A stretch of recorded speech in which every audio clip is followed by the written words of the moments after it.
嗨，各位网友，大家好，我是杨澜。Sorry 啊，刚才有一点点技术故障。今天我看到粉丝们那么热烈，非常的感动。欢迎大家来到天下女人的直播间。今天我们请到的是许魏洲。那我知道很多的这个粉丝呢，现在都对他非常的关注，所以也感谢大家的参与。在我们今天的直播之后呢，你可以在天下女人Her Village 微信公众号的后台输入抽奖2个字，就有机会得到偶像签名的照片哦，所以请大家来积极关注和参与。OK， 那也先请许魏洲跟大家打个招呼吧。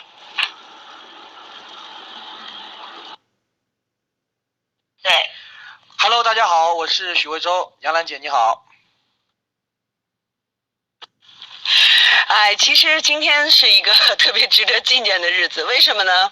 因为今天是许魏洲好不容易得了一点休假的时间，刚刚开工的第一个日子，是不是这样？那许魏洲也跟我们说一下前一阶段你的日程疯狂到什么程度呢？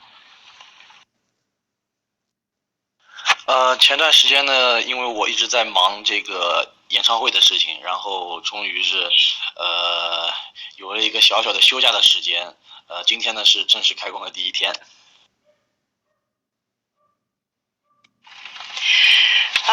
这个我们知道，整个的演唱会呢是非常的成功。那2016年呢，因为这个网剧，你迅速的被大家认识但是这次演唱会的热烈的程度还是出乎了很多人的意料啊。那甚至呢，就是在韩国说上一次有这么多人来接机，或者有这么多粉丝那个热烈的追捧一位华裔的这个明星或者是歌星呢，还是在张国荣的时代哈。这样的热烈程度有没有出乎你的意料呢？当时有一些什么样的事情最让你印象深刻的？其实我个人来说是非常的震惊，因为作为一个中国的艺人，然后到韩国去开我自己的这个演唱会，然后有这么多的外国人，就是韩国的朋友来支持我，鼓励我，我觉得是真的是非常荣幸啊。然后当时在韩国演唱会的时候呢，第一天到韩国的时候，在机场，然后我看到了就是特别多的粉丝，然后在机场来等我接我的机，我觉得是我开始真的是没有想到，然后我自己也吓了一跳，当那个大门打开的时候，有这么多的人在那里等着我，我觉得是真的非常感动。那我是听说在演唱会上韩国的粉丝都陪你一起唱中文歌啊，那我觉得也很了不起啊。唱的是哪首歌呢？基本上是每首歌他们都有唱，我当时也是，我唱一句的时候，我就看到他们跟着下面一块唱中文歌，我觉得是真的是特别用心的去支持我，我觉得真的是非常的谢谢他们。我记得有一首歌就是《月光》，然后这首歌的时候，大家都把自己的那个手机那个闪光灯打开，然后都跟着我唱。当时我真的是一边唱一边是热泪盈眶。我可以想象那个时候站在舞台上，肯定有一种热血沸腾和一种很幸福的感觉，是不是这样？是站在舞台上的时候，看到大家然后对我的这个支持，我真的是非常的感动。然后在舞台上嘛，我毕竟要控制住自己的情绪，因为我这个人嘛，其实挺害怕把自己这个丑的一面给大家看，我怕我哭的话会不好看。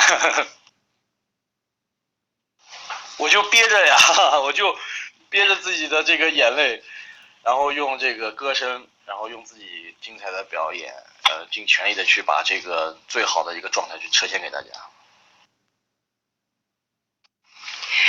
但是这个情绪总是需要得到宣泄的哈。你觉得那个情绪可以尽情释放的时候是什么时候呢？有没有那个演唱会结束以后关起门来大哭一场？其实，在演唱会结束之后啊，我什么都没有做，我下台的第一件事是坐在那个沙发上，我沉思了差不多有整整10分钟，就一直坐在那儿，因为我真的是不知道是感动好、激动好，还是那种情绪真的是就感觉是如释重负了，然后完成了一项真的是特别艰巨的任务。这个倒是很难得哈，就是在那么嗨之后，有10几分钟一个人独处，然后在那里发呆，那个时候你会自己跟自己说什么？我当时其实是已经蒙圈了，我坐在那儿，我坐在那里的时候，我都觉得，哇，这真的是，我刚才真的开了一场演唱会吗？我真的把这个事情做完了吗？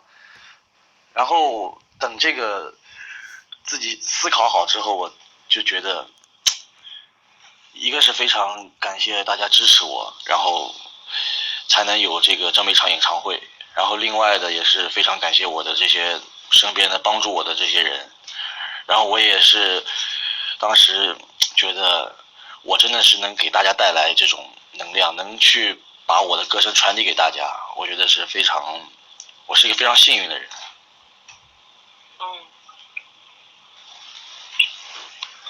说起幸运呢，很多人都会觉得你的运气特别的好哈。大学。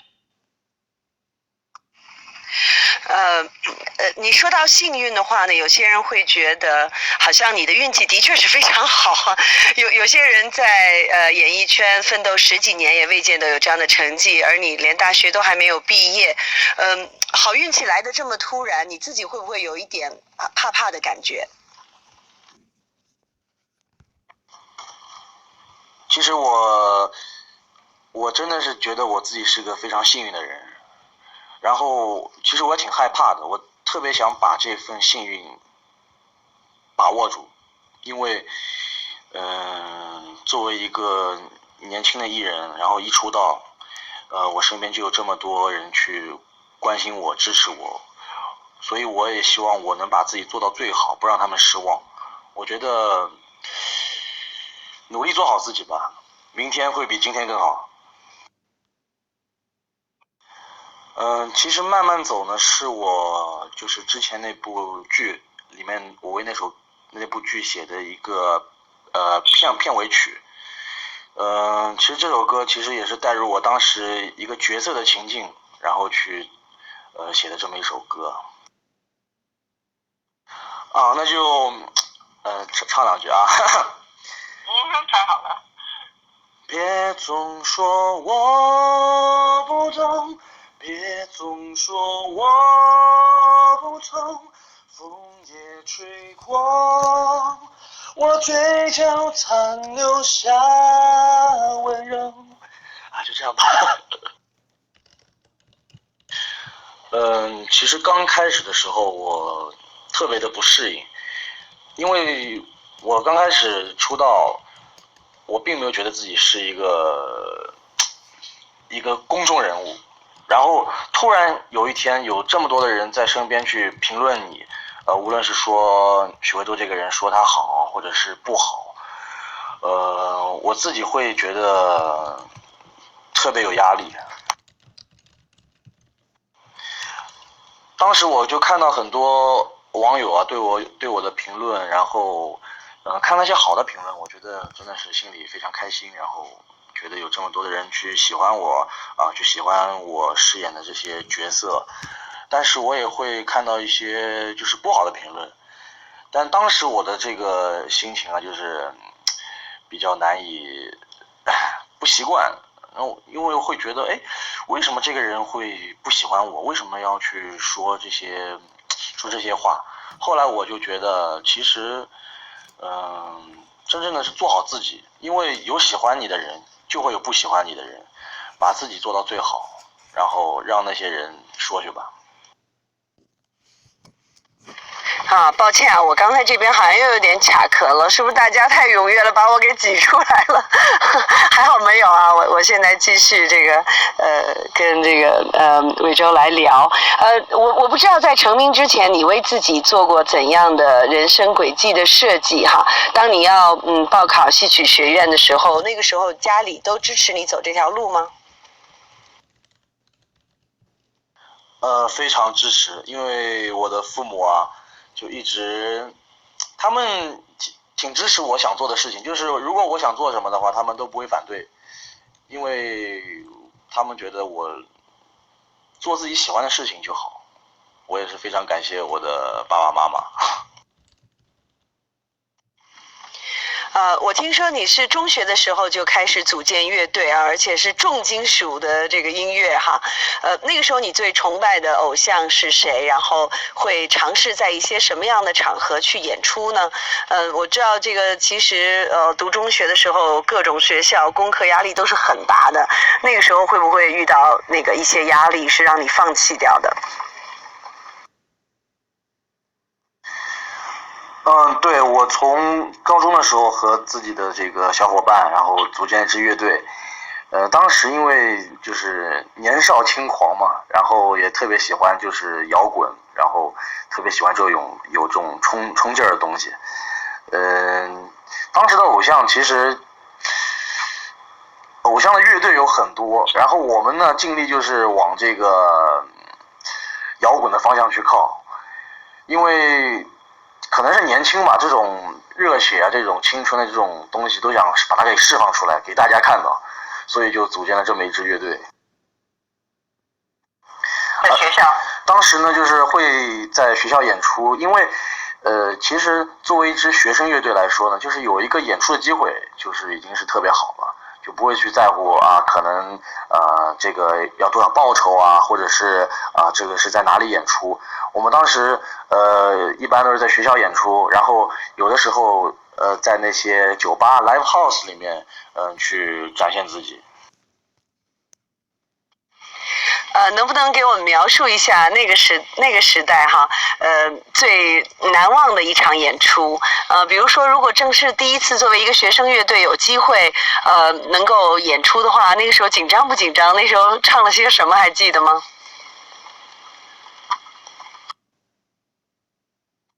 我记忆最深的就是2012年的2月2号，当时我和我自己的这个小伙伴们一块儿组了一个音乐节，叫做上海高中生音乐节，在那个上海，在那个上海的毛 live house 啊，然后也是邀请了差不多有7、8支上海就是高中生水平顶尖的乐队，然后最后是以我们自己乐队压轴的形式，当时就觉得也是做了一件特别不可思议的事情，也上了当时的报纸。所以你对自己当年的那个成长的规划，你是更希望在音乐方面去发展，做一个歌手许魏洲呢？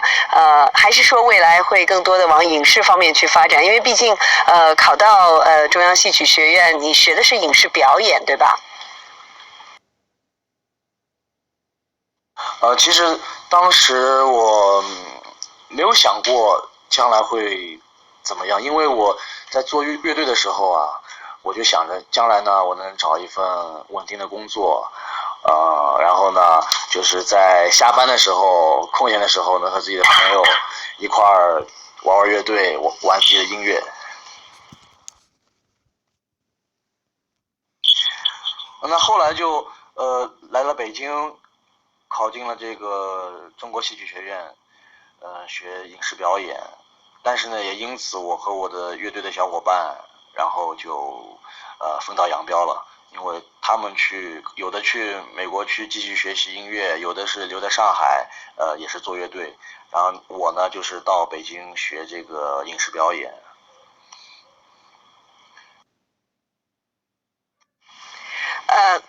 那你有没有觉得这个两方面其实有一种相通之处？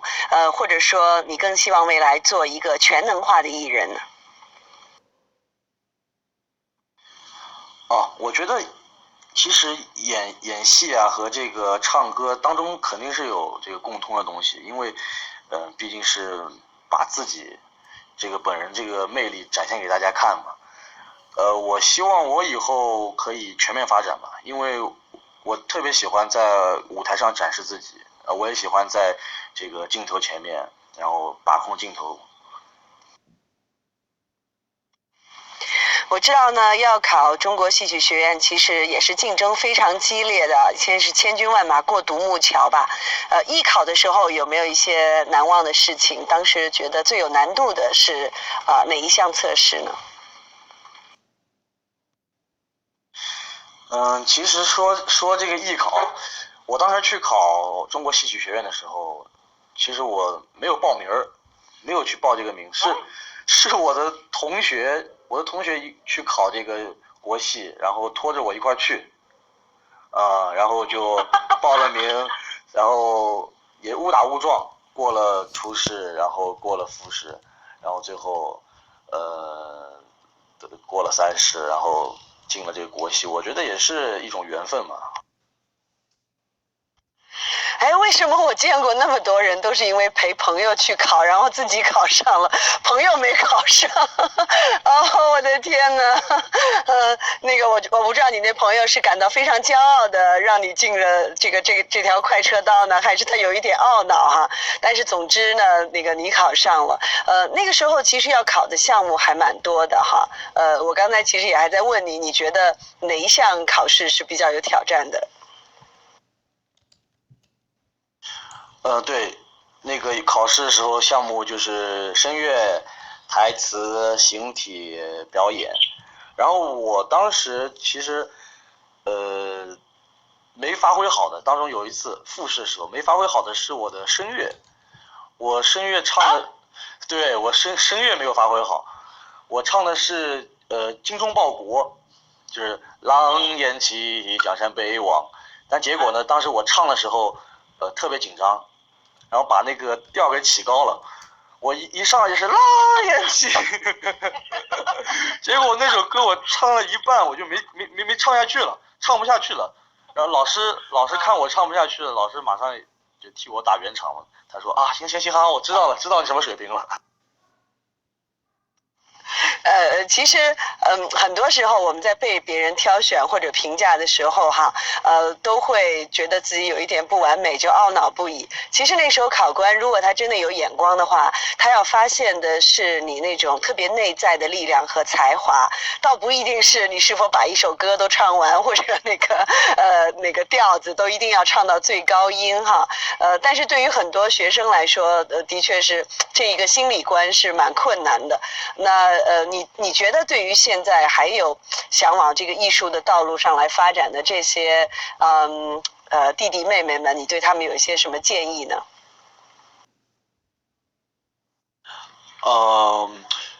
其实我想对他们说的是，坚持自己。如果真的是喜欢这样东西，真的是想做一个艺人，想在这个影视啊，或者是在这唱歌上面有发展的话，我觉得最需要的一个因素就是坚持。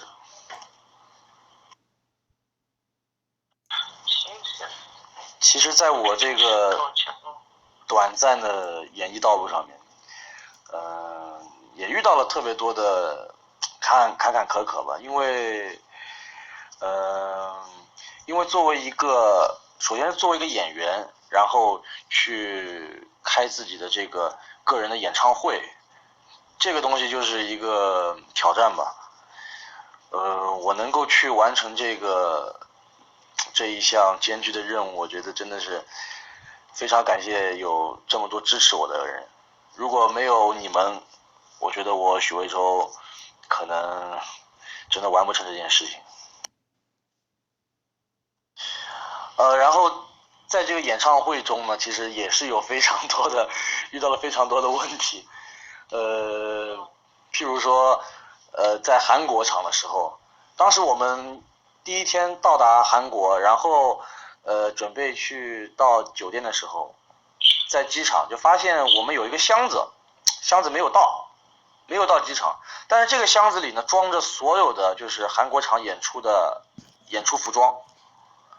不会吧？然后就感到非常的紧张，因为如果没有衣服的话，这场演出，这个就影响了整个演出的质量。后来是第二天，然后再是到机场去问，原来是这个行李的这个吊牌，然后是弄错了，然后在机场把这个箱子给领回来了，就是已经要是临开场，已经要临演出了，就发生这种事情。我们当时没有第二手准备，我就一定要找到这个衣服，所以如果真的是没有这个衣服的话，估计我就得我们的经纪人啊，就估计会让我光着膀子上。那这个效果真的估计更好，粉丝们更加疯狂了啊！没有，其实是开玩笑的。我们这个浩哥，他其实会，如果是我这个衣服没有准备到位的话，肯定是会临场去解决这个问题。我觉得其实发现了自己的衣服。其实在这个演唱会中碰到这些事情呢，对自己其实也是个历练。因为我之前也从来没经历过这些事情，然后临场发生这种问题，我对自己来说呢，其实也是一个磨练吧。真的是遇到事情的时候，一定要 hold 住，一定要淡定。我想起我特别崇拜的一位音乐人哈，就是那个约翰列侬啊，他有一首歌里那一句台词，不叫台词，那句歌词，一直给我的印象特别深。他说：“生活就是那些当你忙着做计划的时候发生的其他的事情哈。”对，其实就是不是一切都是照你的这个计划来发生的，但是那些恰恰在计划之外的事情叫做生活，然后其实那些事情才是让你认识到自己到底有多少的能量。好吧，我们现在再谈点生活方式的话题吧。我看到很多网友都在这儿刷屏，就是要谈谈你的猫哈。你很喜欢宠物吗？你从什么时候开始养猫的？我特别喜欢小动物，然后尤其是猫咪。其实从小吧，小时候就是上小学的时候，家里就有养过小猫。当时呢，其实是这个小猫是捡来的，就我那个是家里有一个小的院子，然后就是有一只老猫把那个小猫把它给放在我们家里，其实它是让我们帮它照顾它的小猫，把它的小猫养大。后来等这个小猫养到了差不多3个月大的时候，它又把这只小猫给带走了，又叼走了。啊，还有这样的事情？难道是把你们这儿当托儿所了吗？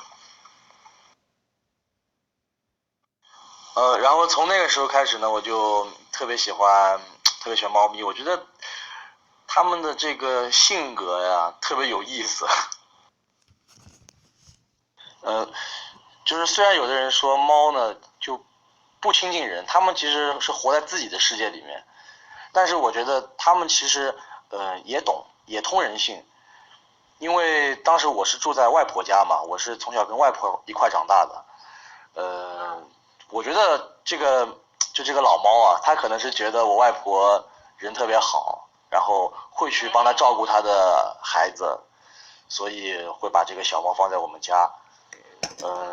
就从那个时候开始，我就觉得猫这种东西真的是特别有意思。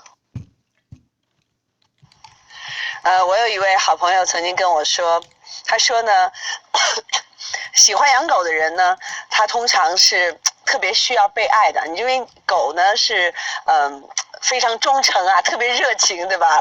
老扑上来跟你那个摇头摆尾的哈。然后呢，他说养猫的人呢是比较愿意给予的啊，因为你即使给予一个猫很多的关心，它对你也是爱答不理的。所以对一个人的是这种性格上，可能我觉得他说的有一定道理啊。是因为猫咪的话，它就是它会觉得是它在调戏人，不是人在调戏它。它可能会觉得让你摸一下，它会觉得是给予你的这个奖励，给予人的奖励。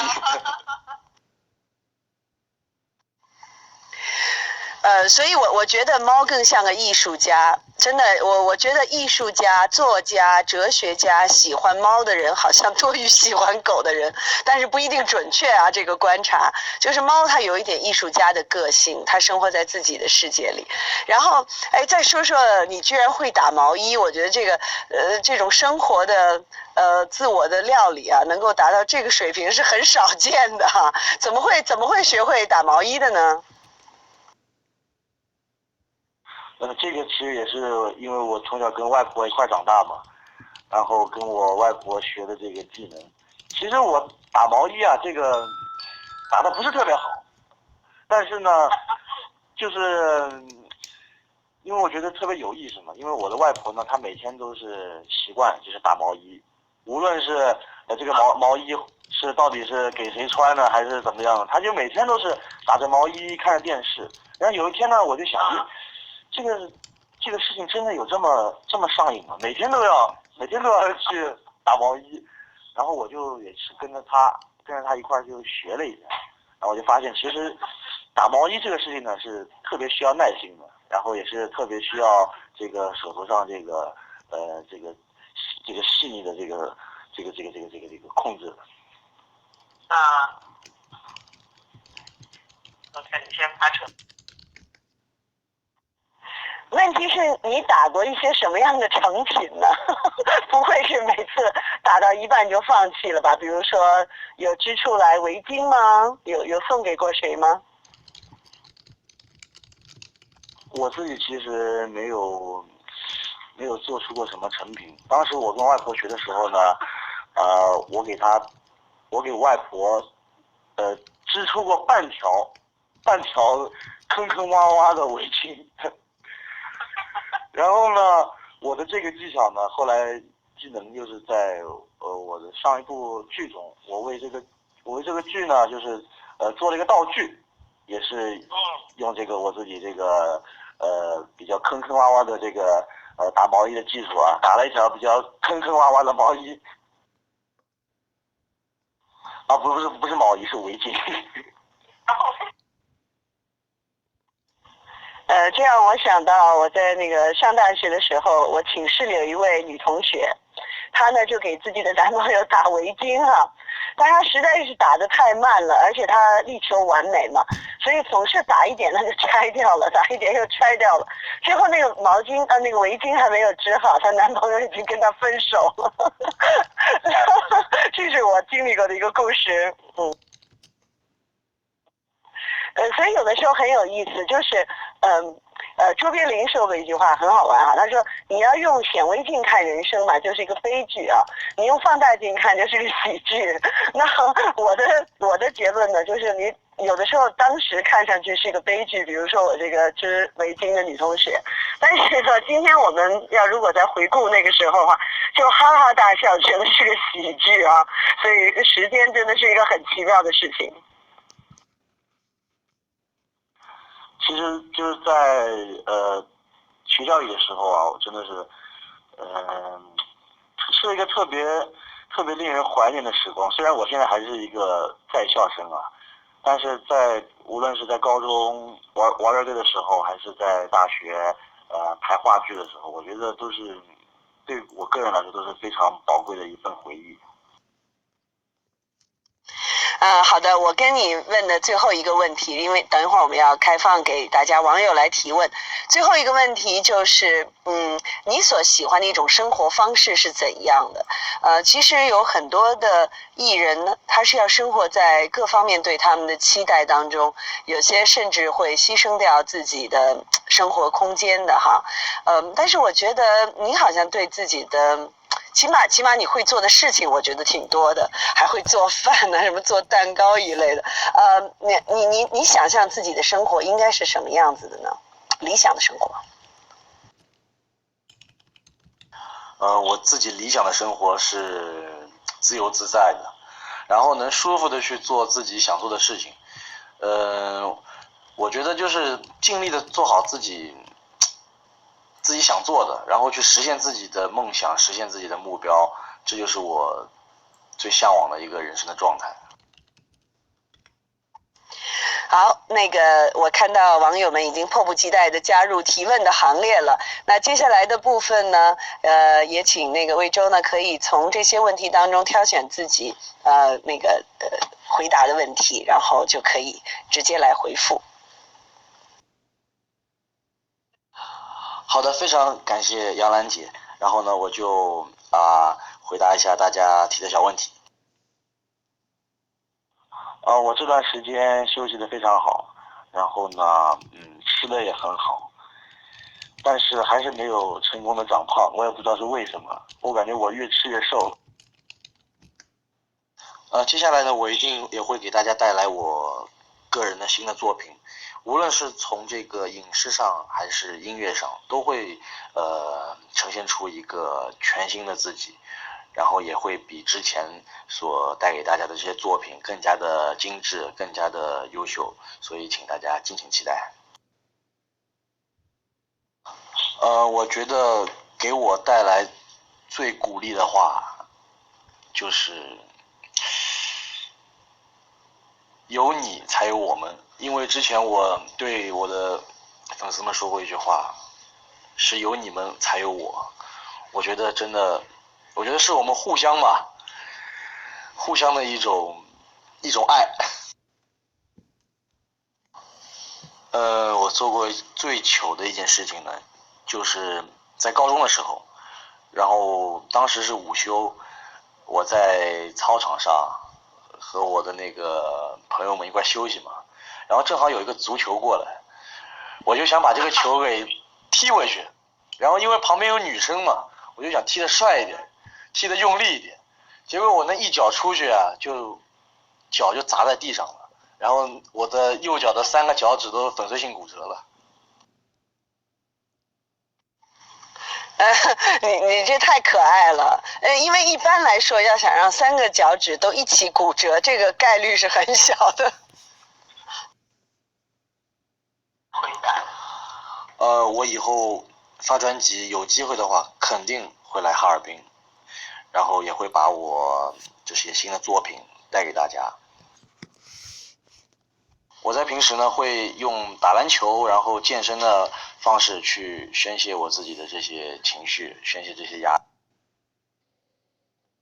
重复一下，那其实我也很好奇，我再加个3问个问题啊。那我看到呢，你看啊，你玩音乐对吧？然后也演戏，然后还有配音，包括跳拉丁舞，还获得过英国皇家舞蹈协会的这个金牌哈。哇，很了不起！那你要学这么多的东西啊，平时还有时间休息吗？比如说你会打游戏吗？像其他男孩子一样？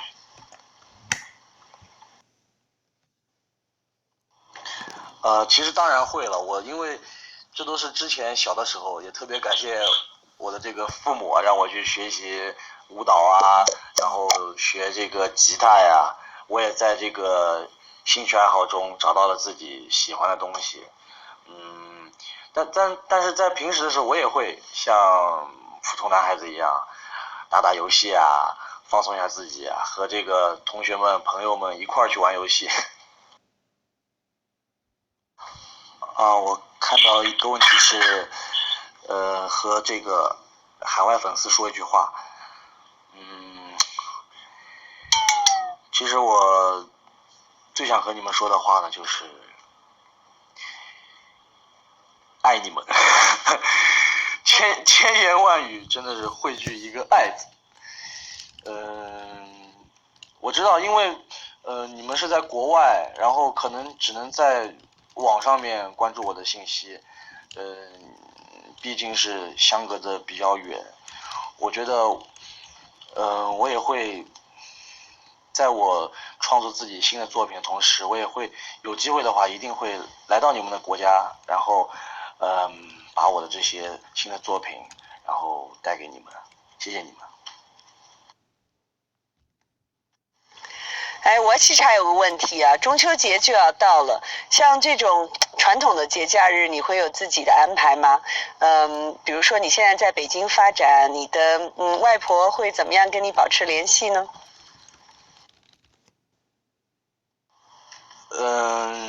其实我不知道那天有没有工作啊。如果有工作的话，我会打电话，然后打电话给我的家人，给我的外婆，给我的爸爸妈妈。其实，他们也挺理解我的，因为毕竟这是我的工作嘛，他们也很支持我，所以哪怕是不在身边，他们只要知道我身体健康，然后过得开心就行。我也是希望他们也是能一直身体健康，然后每天都快乐。我最喜欢吃那个蛋黄的月饼。完了，我估计今天这直播完了以后，你会收到不知道100份还是1000份蛋黄月饼。哎，但是你在上海长大，我觉得上海最好吃的月饼还是鲜肉月饼。哎，西虐月饼对吧？所以这个是很多外地没有的。你北方做的月饼，比如说都很多甜的馅儿啊什么的。然后呢，那个上海的鲜肉月饼，当然它要那个趁着新鲜时候吃啊，不能放太多时间。但是那个是非常美味的。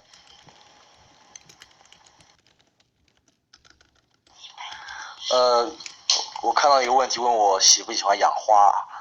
其实我个人呢是非常喜欢花，但是呢我自己都养不过来，所以我怕我养这个花的更养不过来。啊，对对对，先把自己养好很重要。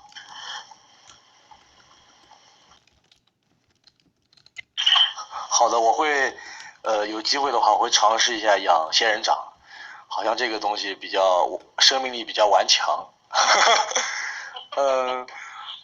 我平时在家的时候呀，就喜欢看看电影吧，然后看书，然后又听听歌，然后更多的时候，其实我是在反思自己，因为我在家里休息的时间也比较少，能静下心来，然后去考虑一些关于我自己就是这段时间做的事情，然后回想一下当中有什么问题啊，然后会在下一步呢，把这些问题规避掉，然后做得更好。哎，我再问你个问题吧。那天我还在跟一个朋友在聊天，其实很多有那个表演才华的人，其实并不一定是外向的人，甚至有一些非常会演讲的人，其实是平时不爱说话的人。你愿意独处，然后人就说你要区分那个外向和内向的人，就是看他愿不愿意独处哈，就是自己待着，能够想一些事情，看看书。他独处的时候他不慌啊，所以从性格上来说，你是更内向一点还是更外向一点呢？其实我在生活中呀，就平时私底下我还是一个比较内向的人。因为我其实还是挺容易害羞的吧。但是在舞台上吧，舞台上大家可能看到我是比较张扬、比较张狂，把这个许魏洲这个最帅的一面展现给大家看。还有就剩下2分钟的时间了，然后呢，我非常荣幸，然后能在这个平台上面和杨澜姐聊天，然后把自己想说的说给大家听。今天我刚才看到啊，有特别多的问题，然后我可能没有办法一一去回答给大家，但是呢，我能感受到大家对我的关心，然后对我的支持。虽然我在演唱会之后消失了这么多天，我能感觉到大家还是思念着我的，所以我在今天我及时的要出现了。在接下来呢，工作会很忙，然后呢，我也会时不时的与大家见面。我希望我接下来以一个全新的状态，然后把更好的徐伟洲呈现给大家。太棒了，太棒了！谢谢徐伟洲来到我们天下女人的直播室，参加我们的直播活动。无论是现在疯狂的工作结构，还是像你那首歌所说的要慢慢走哈，我觉得其实这个节奏感是需要慢慢的去把握的，不要太被追赶着，找到一个自己生活的节奏，其实就会走得更长。就像一个跑长跑的人要调整自己的呼吸和脚步是一样的，所以 it's just the beginning 啊，这只是一个开始，而且有了一个这么好的开始，我们有理由期待你获得更好的成绩，然后有更大的成就。所以慢慢来，别着急。我想一个既会玩重金属，然后又会养猫和做饭的暖男啊，我觉得还是非常值得我们期待。非常感谢杨澜姐，也谢谢大家今天能够在这个平台上支持我，希望大家以后也能一如既往，爱着我，我也会爱你们哦。晚安。谢谢周周跟杨澜姐1个小时非常精彩的分享，也感谢大家1个小时的陪伴，在杨澜晚8点的这个栏目一起支持我们。那关于今天访谈的回顾帖，我们会在天下女人微信公众号发布，包括今天抽奖的获奖名单也会在帖子里面一起公布，大家可以一起期待哦。我看到大家都还在非常热情的留言，那今天的